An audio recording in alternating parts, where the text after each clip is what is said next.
Hello and welcome. Yeah, thanks for joining me on my little adventure of the 50 state U.S. state quilt blocks that we're calling ZenQuiltz. So as we go through this process, if you're just joining us, gosh, I appreciate you so very much. Pick your favorite states, pick the states that you've lived in, you've traveled to, whatever speaks to you, or join us for the whole journey and meet us on the other side. There is no expiration to this journey, so take as long as you need. I had a goal of reaching all 50 states in 2025. That will not happen. So there is no pressure anymore to get to that end goal. So here are our supplies with also some acetate off to the side.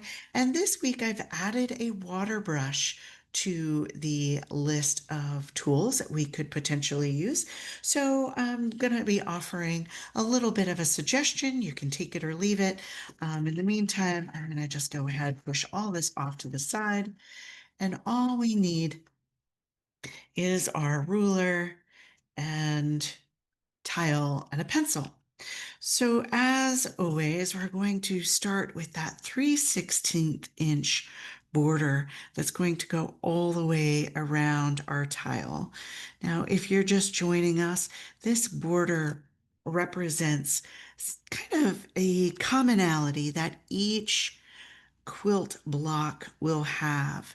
So as you go through this process where you look back at the videos, you'll see um, that none of our quilt blocks have any commonality as far as tangles. They do have a commonality or a marriage of colors that kind of intermingle throughout each tile. But the only thing that they all have in common is this 3/16 inch border right here. So now that we have this tile all strung up with our border, we're only going to focus on the inside of that tile for the moment. So we're going to go ahead and find the center of this tile. So 3 and 2 lines is 1.5 and 1 line.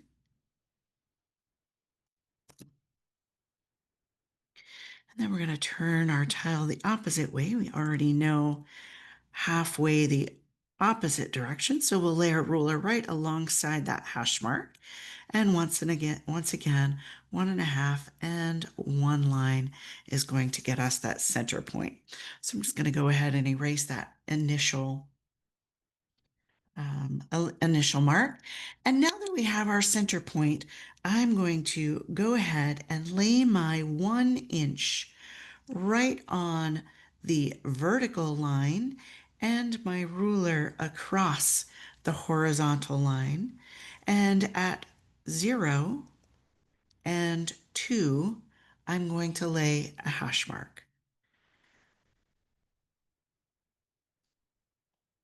Then I'm going to turn my tile and do exactly the same thing all over again. So laying my ruler on the horizontal and having my 1 at that vertical.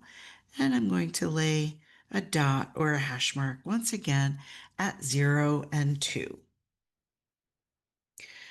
So we have this center with 4 dots around the center. And I'm just going to go ahead and connect those dots side to side, creating this diamond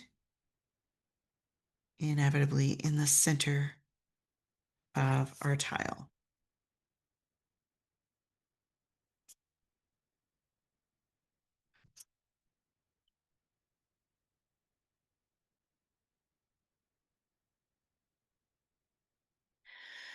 So now that we have this diamond in the center of our tile, we're going to add triangles from each corner of that diamond down into each corner of our quilt block. So going just to the border. We're not going to the corner of our tile, but rather just to the corner of that border. And we're going to extend lines down that will inevitably form a triangle from the edge of that block down to that border. We're going to do that on all four sides.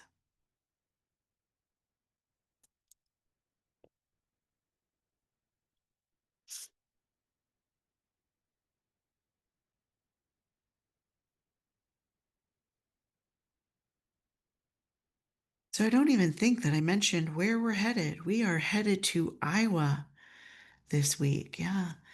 And Iowa doesn't really offer a lot of information. They only have 6 state symbols. It's interesting how, some states have 30 bits of facts to pick from, and others have 6. So, really, we're not going to any of the state facts,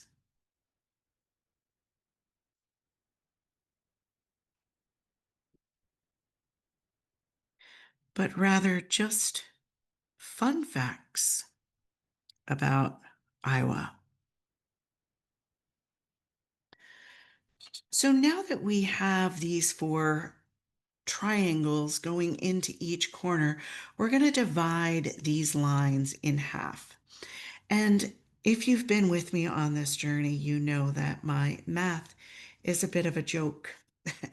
So when I was at a retreat, somebody said, when you get in those binds, you can just turn your ruler over and use centimeters. Good to know. Anyway, so we're at 13 eighths in essence. So we're going to go to 6.5. So 1, 2, 3, 4, 5, 6, and 1 line. So we're just going to divide each one of these. And depending on the angle of that triangle that you have created, you may not have the same measurements as I do, right? So just make sure that you're pulling half of your measurement. Again, just based on how that angle potentially falls for your triangle. All right, so now at the top,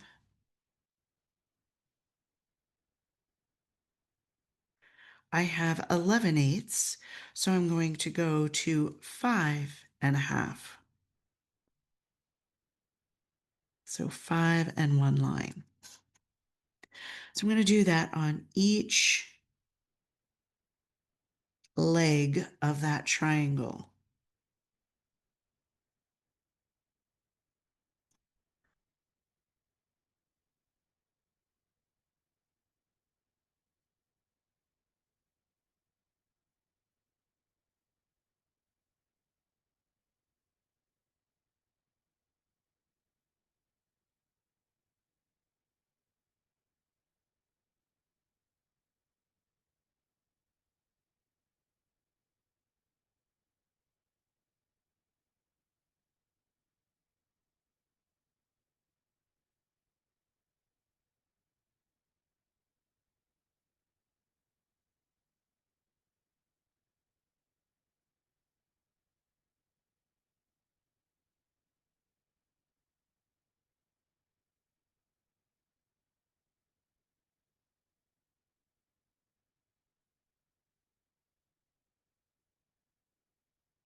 Awesome. So now we have these dots on each one of these triangular extensions, And now we're just going to go through and connect those dots to form little triangles on the inside of that big triangle. So just connecting dot to dot, forming these little triangles. So one triangle is going to divide that space into 4 triangles.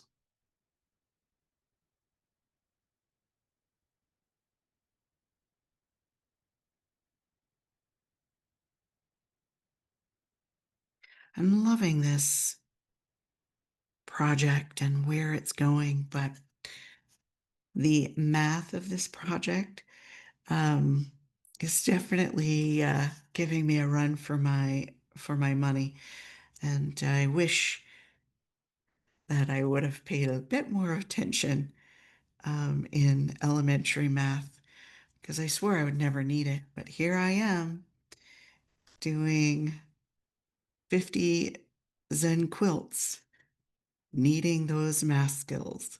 So I do appreciate the grace that you offer me along the way as we go through this project together. Kind of makes me chuckle every week. Anyway, so here we are, all strung up for Iowa. We're going to go ahead, take that kneaded eraser, warm it up, stretch it, get it all activated.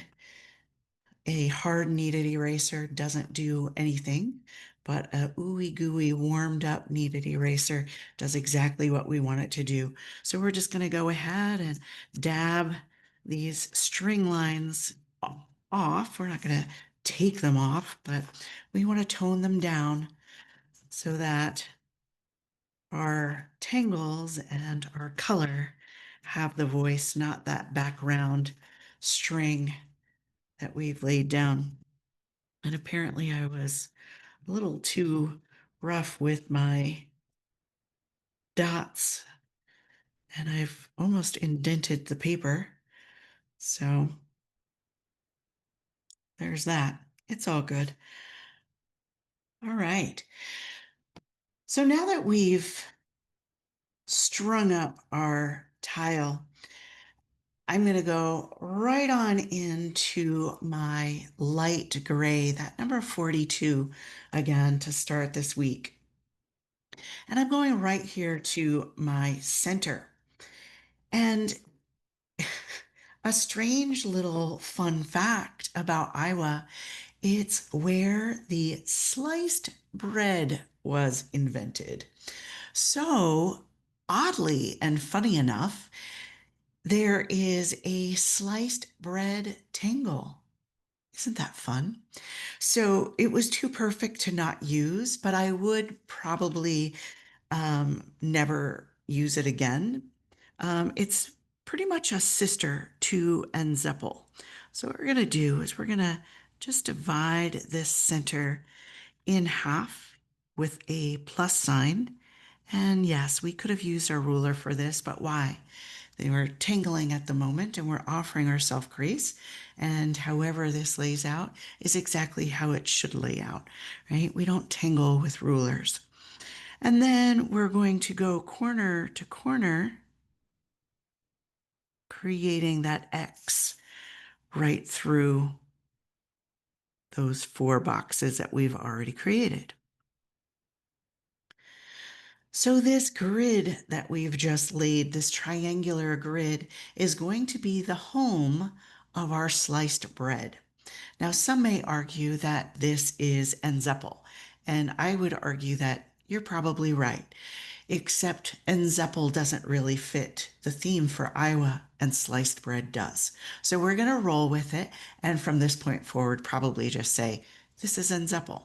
Okay, so humor me and add some sliced bread into these triangles.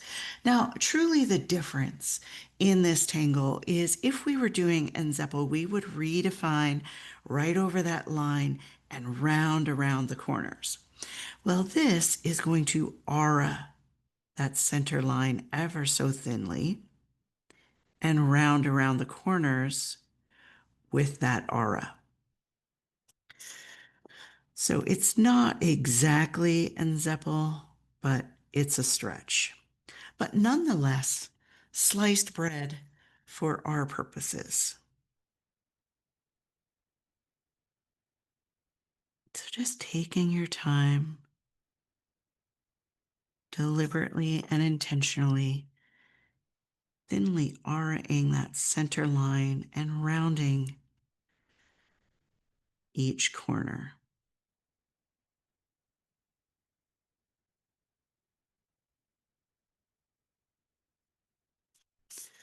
Turning your tile so that your hand is working with you, not against you.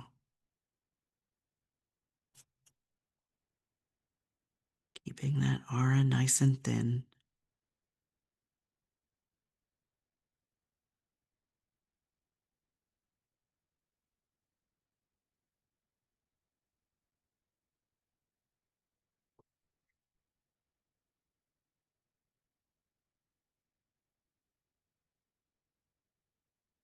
And honestly, I'm tracing that outer line right along my string line, but if I would have thought about it, I probably wouldn't want to do that because it's going to get lost in my stitching later on. So maybe pull it down just below that line.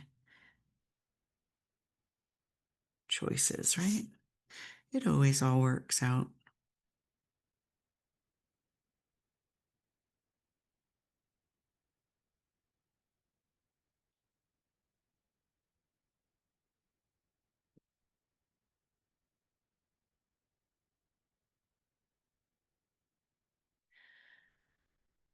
All right.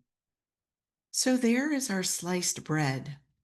And we can go ahead and ink in that space or let that space be. Your choice. Um, I think I may go ahead and ink that in. So I'm going to take the time to just go ahead and ink those channels in. That's the actual step out of it. So maybe this is the crust of the bread, if you will.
So I'm using the book this week as the inspiration for the Iowa block.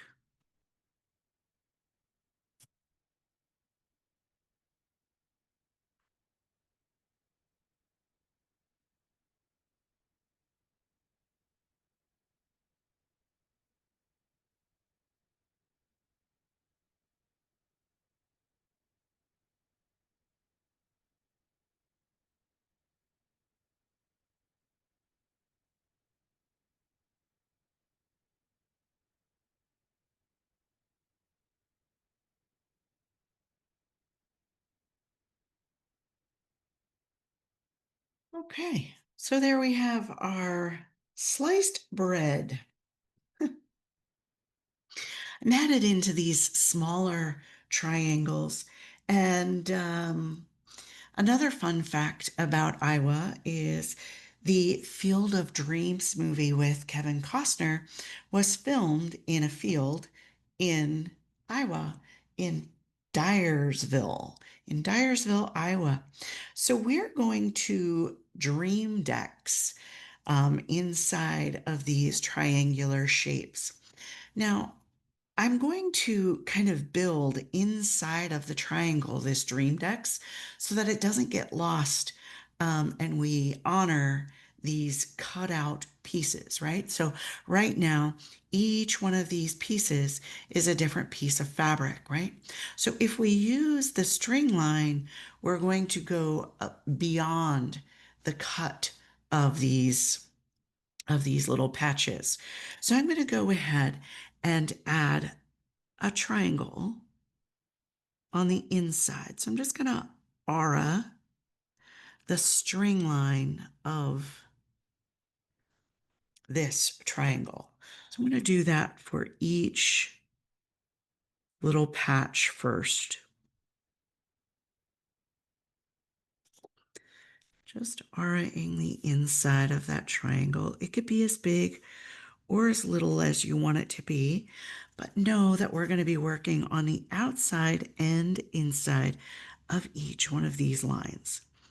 So you kind of want to be mindful of where the cuts of our fabric would be happening. And let's just go ahead and do that to all of them. So once we get started, we can just keep going with our dream decks.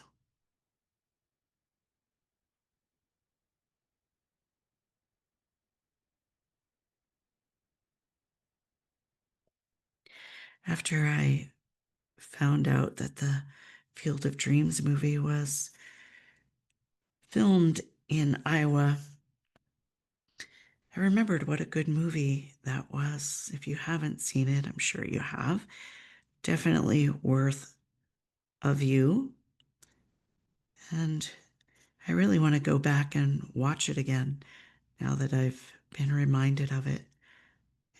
I should know this for my fun fact, but I don't. But I believe it was back in the 80s that that was filmed.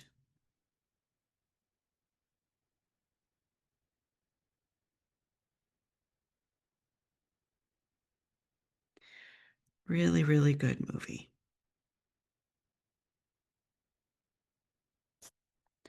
As a matter of fact, when I built my studio at my new location, that was the line of the movie, "Build it, they will come," was what my dad said to me in encouragement of my dream.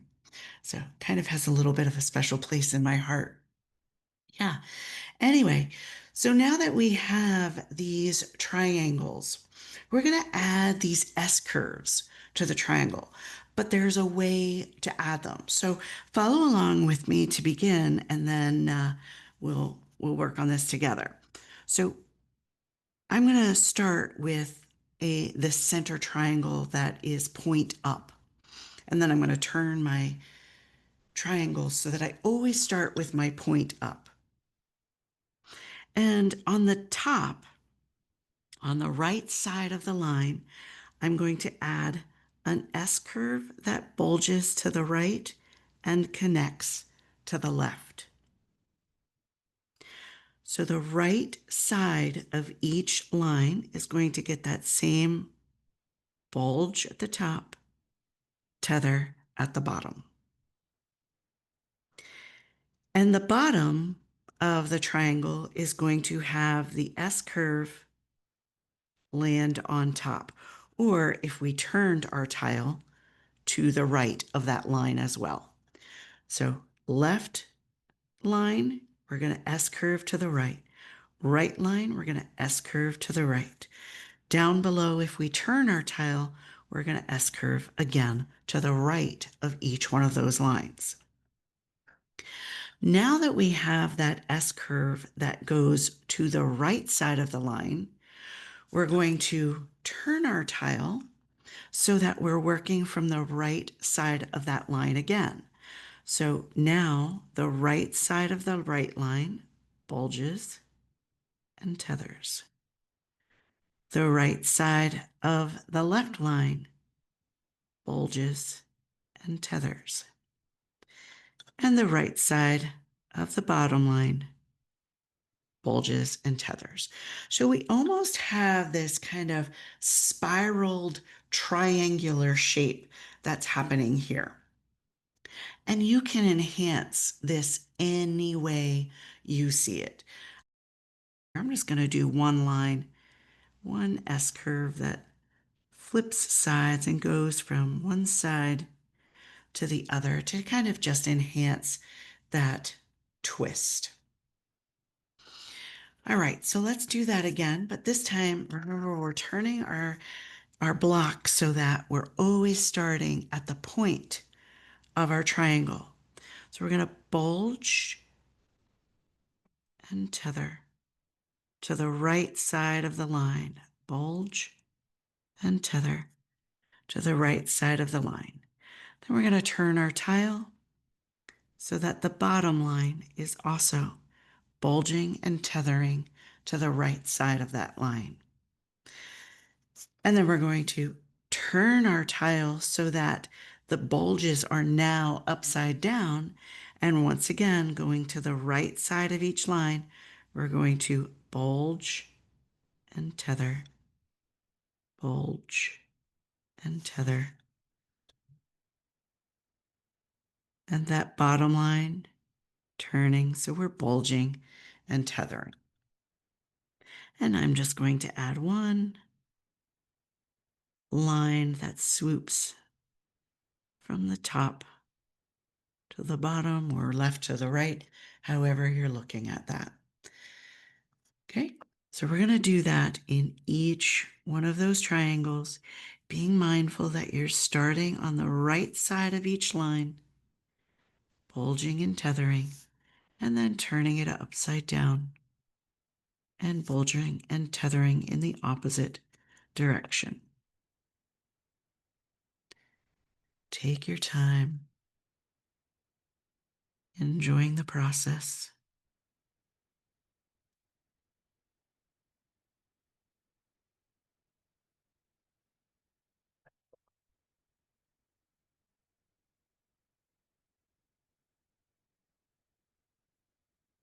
Checking in on that heartbeat, that breath.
Repetition, the magic of Zentangle, right? So check in on that breath again. Just a few moments of these repetitious strokes. Has your breath changed? Your heartbeat? Where are those shoulders? Pull them down away from your ears. Let go.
Hey, wonderful.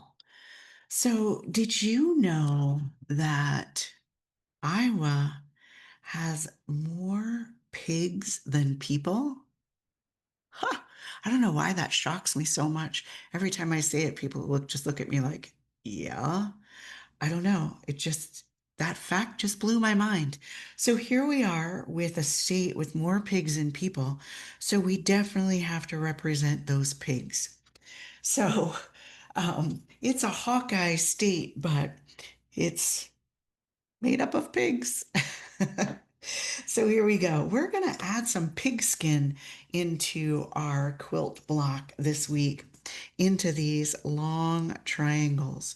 So we're just going to place these random rice shapes, turning your tile, not giving it any thought whatsoever, just randomly placing these rice shapes into these long triangular spaces.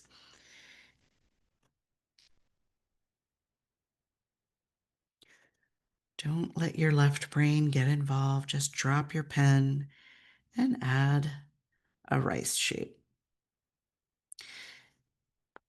And as we're adding these rice shapes, sometimes we want long, skinny rice shapes, but we want a little bit of girth onto these rice shapes. So just be mindful of that pinch and those bellies as we just fill these long triangular spaces with these fun, scattered rice shapes. And once we've filled those long triangles with these poofy little rice shapes, we're going to aura all the way around them. But we're going to keep our aura tight. I'll start up here at this one. Tight at the pinch, and we're going to bulge out exponentially on the sides. So we're going to start tight at the pinch and bulge out. So we're still going to have a rice shape, but they're going to be a bit chubbier or poofier and almost a bit more ball-esque all the way around those initial rice shapes. Being mindful of the cuts on your materials, right? Each one of those string lines is a cut, so we don't want to go beyond those cut marks.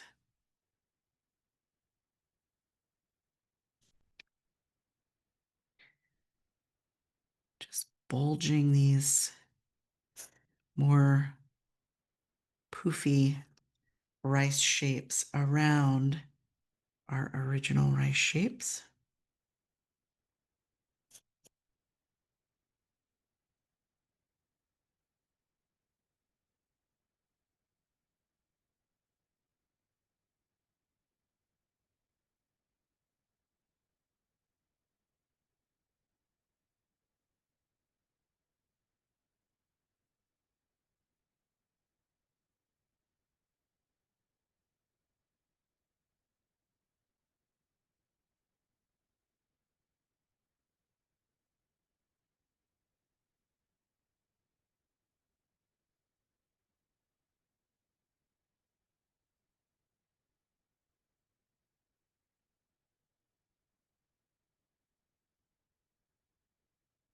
So now that we have these pig skins scattered about, we can now go in and add another layer. So if you want to add any kind of go behind pig skins that kind of fill that space, now's our time to just kind of add some layers into that space. Some go behinds that are just going to fill that fabric up a bit more. Now, this may be a Sheila thing because by now you know that I don't like white space. So, if this doesn't speak to you and you want to keep it at one single layer, that's perfect as well. Right. So I'm going to call those pig skins scattered about. And I can always add more, right? But for now, I'm going to let them be. And I'm going to go to that center rice shape. So on each one of those center rice shapes, I'm just going to add arched auras from one side to the other. And it doesn't matter which direction you arch. You're just filling that inner rice shape with slightly arched curves to fill up that space. Kind of keeping them close together so it becomes more of a textural thing than it does a tingle element.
Okay. So yeah, if you want any more pigskins in there, go ahead and add them. Otherwise, we are all tangled up for Iowa. Awesome. So I'm going to go ahead and grab my acetate. Once again, I'm going to use my acetate as kind of my palette. I'm going to grab my Tombos. My colors are this rose, kind of olive green, and almost a tanny yellow that I'm choosing to work with this week. Of course, any colors that you pick are perfect for your quilt. So I have two choices this week, and actually, I'll probably be using both. And I just wanted to throw another element of beauty into these watercolor markers. So we've used them directly. We've used the blender after we've used them directly by manipulating and using the paper as our palette. We've used the acetate as our palette and blended with our indirectly that way. But this week I'm going to use it as a watercolor. So I'm going to start right in the center with that sliced bread. So I wanted that sliced bread to kind of represent that wholesome, yummy goodness, white bread. And so I'm taking that 020 and I'm just going to lay my palette down. And instead of using my blender right away, I'm going to grab that water brush and I'm just going to making sure that it's clean. I'm just going to take that water brush right onto my palette and add that color into the center of my tile. Now we're working with a micron, so we should not have a problem with our ink bleeding. And you don't need this too wet, right? You're just going over, grabbing a bit of color, and coming back on to your tile. Just another opportunity to show how versatile and how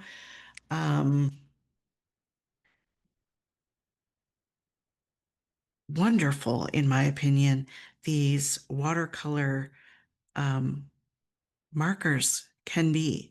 You can use them in so many different ways. And each way has a different voice, right? Each way has a different intensity as you play with this. And we could lay this down with our watercolor as a wash. And then we could go back in and lay another palette onto our acetate, which is what I'm going to do right now. I'm just going to lay a clean, dry palette, trying to avoid the water that's there, and go in with my blender. Well, make sure that it's clean. Go in with my blender and pick a bit more up so that I can add some depth right over top of that watercolor, right? Maybe just adding some texture. I've been saying this all along. Our goal is to not have this beautiful, smooth layout of our color, but rather some deep, dark sections with some very transparent sections, which gives us an automatic highlight and low light into our fabric, into that material, right? So I watercolored that and then went over it with just some random spots of texture with my blender. You could do the same by just adding more watercolor to it, but a bit more difficult with a water brush because it kind of waters all of the color out instead of allowing you to get that deep, dark, more dry tone with a brush and water. All right, so there's our center French toast for the moment. We're gonna just let that be. And I'm gonna go to that 126, that kind of light olivey green. And I'm gonna do exactly the same thing, just because I can. It's fun to explore. And that light olive green, I'm gonna go right into these triangular sections with. And once again, each one of these small triangles is a piece of fabric, an individual piece of fabric that we've cut. So um, I'm not just going to paint that whole triangular shape as one, because inevitably I'll be getting different textures and different highlights and lowlights into each one of those individual triangles that I potentially might not get as a whole. Just laying that watercolor down,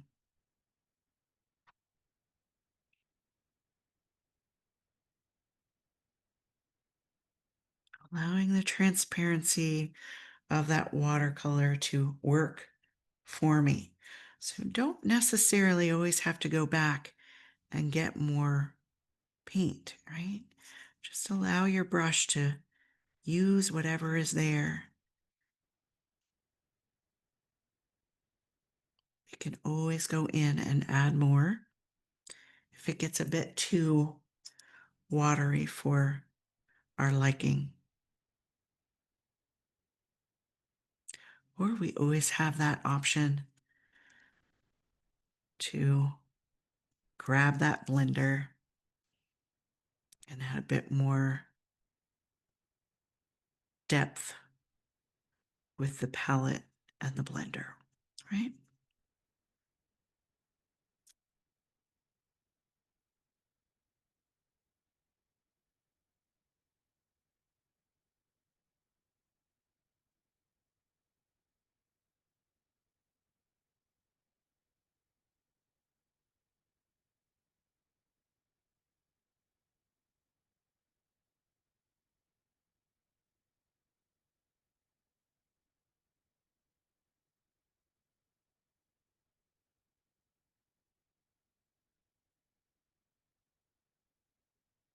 Yep.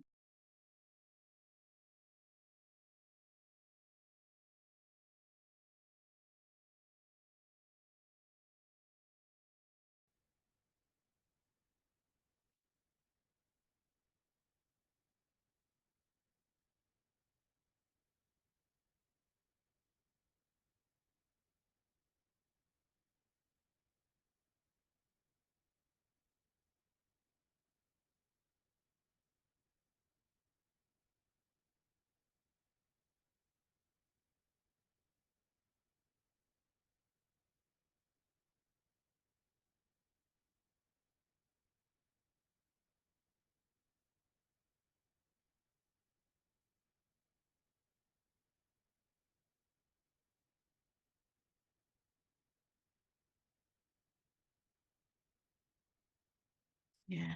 Some places where you just need a bit more color. Just going to randomly plop some color into those spaces. Again, adding that variation.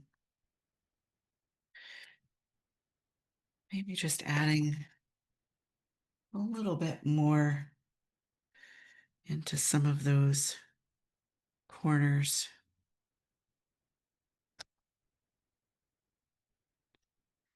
Or maybe in the center. Okay. Such a fun, bright color. All right. So that leaves our pigskins and our little rose color happening here. And Since I've just wet both of the um, sections prior to, I'm just going to shift it. And this time I'm just going to use the dry blender. What my point is just because you pick one process doesn't mean you need to stick with it. Whatever speaks to you, however you see this color laying, if you're not using markers at all and you're maybe using colored pencils or ink tints, um, pencils or whatever you are using, it doesn't matter how you use it. You can intermingle the techniques that you're using inside of each individual section. It doesn't have to be by block. Each material that we've cut to use in this piece is unique and has nothing at all to do with each other than the story that it tells, right? Speaking of story that it tells, last week we hit 20 um, quilt blocks, and I saw several people putting them together and displaying those blocks all coming together, and it looked so incredibly cool. And if that wasn't inspiration to continue on this journey, um, there probably isn't one. So I was definitely motivated by that beauty, seeing them laying out, seeing truly the story that each one of those Zen quilts or those blocks offered to us on this journey. It is such a fun, beautiful story to tell. And although it may not be noticeable to the average eye, it's just tangles and colors and, you know, shapes. But each shape is a direct inspiration from an actual state quilt block.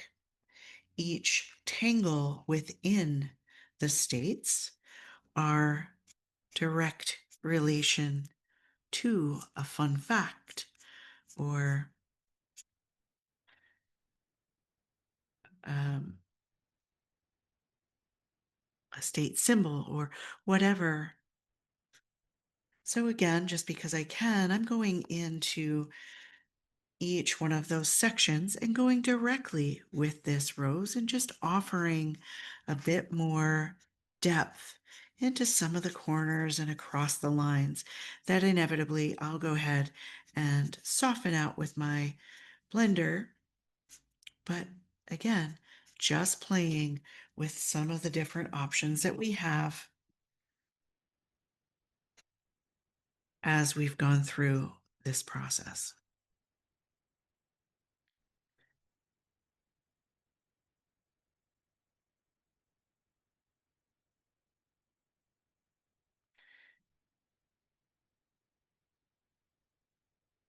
You don't have any water based markers in your toolkit, it can be as simple as Crayola.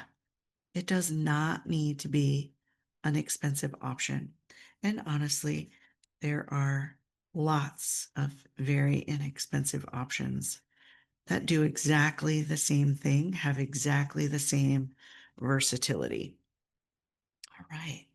Ah, nice. I like that. So I'm going to call that done. Okay. Oh, no, I'm not going to call it done because once again, I left my borders untouched. So what colors are we going to do our borders this week?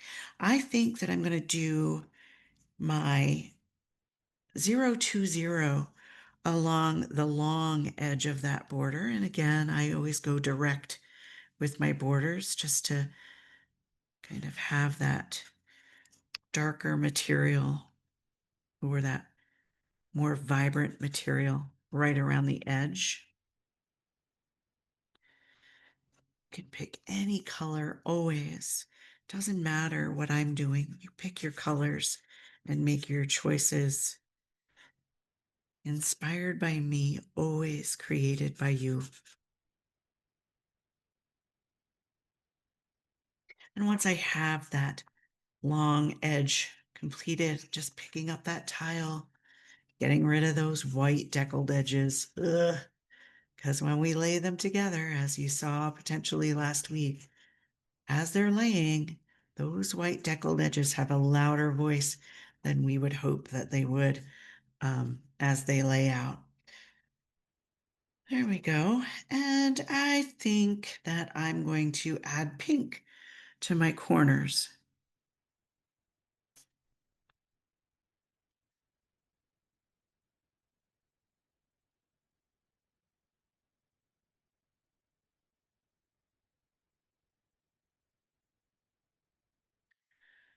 All right. So we're all colored in, and now we have to bring this piece to life and make it look like a quilt. So that's where we're headed. We're going to take that darker gray, and that's going to be our thread lines. It's going to be our detail of each one of these patches coming together. So we've laid out these patches. We're now going to sew them up and make them one block. So all of the patches need to be stitched slowly, deliberately, and intentionally. Short, staccato lines right along the edge of each string line or each patch.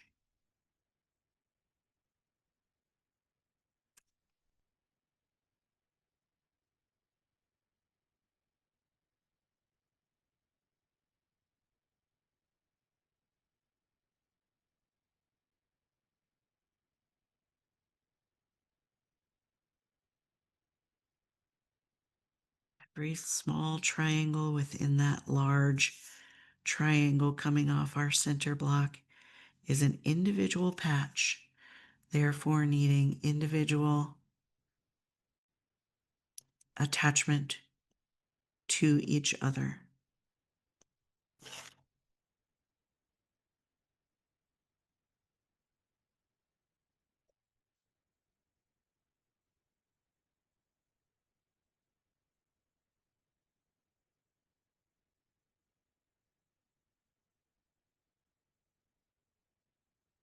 Bring those shoulders down away from your ears. Bring yourself a breath and enjoying the repetition.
Each piece of sliced bread is an individual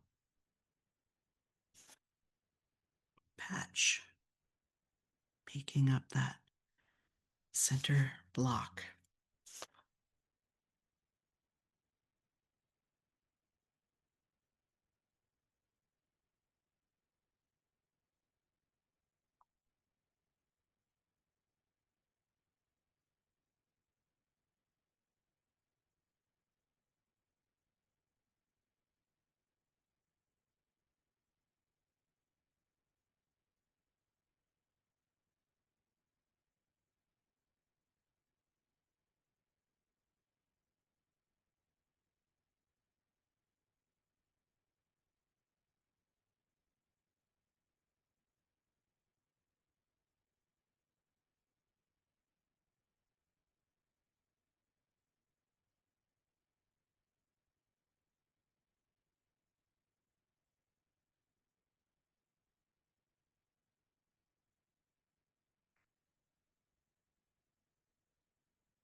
And don't forget to sew that outer edge of your border as well.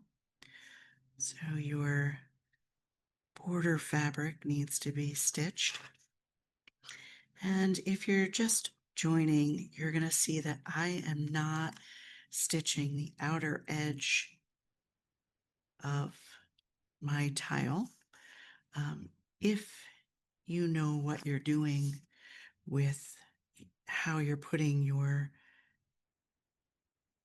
blocks together, and you know that you want those pen stitched, by all means, go ahead and stitch right up the edge of your block as well.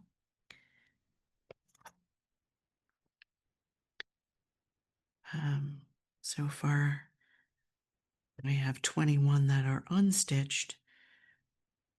I'm fairly certain I know what I want to do at this point in bringing this all together. And if that works out, I will not be stitching my edges or pen stitching my edges and bringing it all together in a different way. But that's okay. We'll wait because, inspiration and ideas change weekly around these parts. You never know. Okay. We are all stitched up, and that means we need to offer our detail, our poof, our dimension to these pieces. As we know, there's not a lot of detail in our tangling itself. So what we try to do is take each individual one of these patches that we've now just sewn with our pen and kind of bring them to life through our shading. So what I'm going to do is we have choices. I love choices. So in our sliced bread, I thought, oh, how fun would it be if we used a darker shade to kind of give the bread some crust? And then we have the safe bet where we take that yellow ochre or our 942 and just go around our stitching with that. So I'm going to do both actually so that you can kind of see and choose which way you want to go without ruining your masterpiece. So I have the 941, that light umber to begin with. And I'm going to go right around, circular motion, right around the stitching of that center, slow circular deliberate motions to show that depth or that needle going in and out of our fabric, right? So where that needle is going in and out is going to create this depth or shadow right around each piece. So there we have our brown or our light umber to represent the crust of our sliced bread. And here's our safe bet, that yellow ochre, that 942. So circular motion, just a hint, just enough of a depth right around that space to show that in and out motion. So there you have it. What speaks to you in this process? I'm going to go back to my brown and go over, just because I think I'm kind of digging that a bit more. It's a bit darker than we would normally have gone with that stitching. That's okay. Again, I know the story behind my why, and I'm okay with that.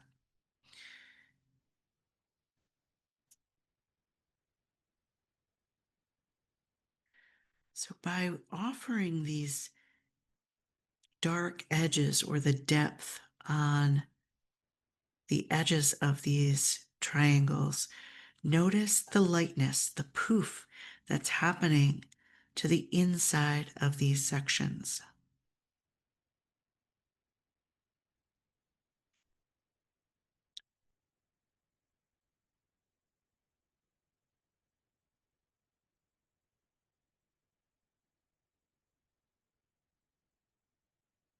And that's what we're looking for. We're looking for that material to be lifted right off the backing, creating that poofed up center and that depth around the outside. So I have my lime peel or my 1005 for my green sections. And again, I'm going to treat each one of these triangular shapes as an individual. So we want to go over each one of those stitched lines as an individual to that triangle. And again, bringing that depth, that shadow right to the edge, allowing the center of those triangles to have a beautiful highlight or pickup right around that center.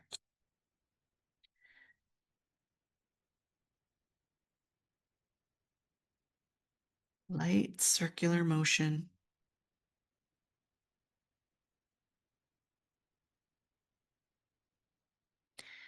Tight against that thread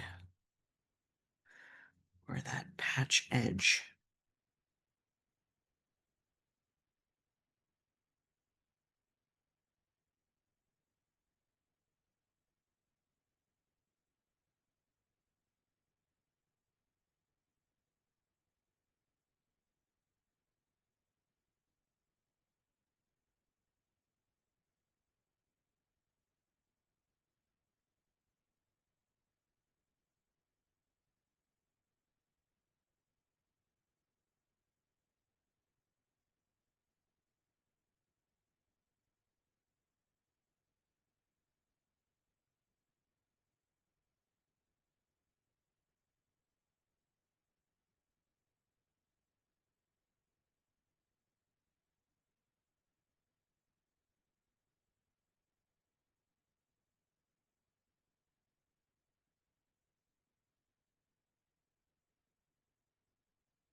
And then I'm going to head to that background pink color and offer the 994 in exactly the same way.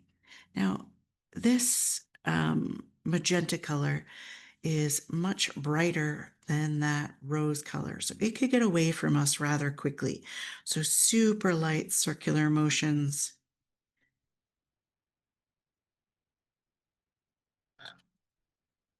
To allow it to have a voice, but not go crazy out of control.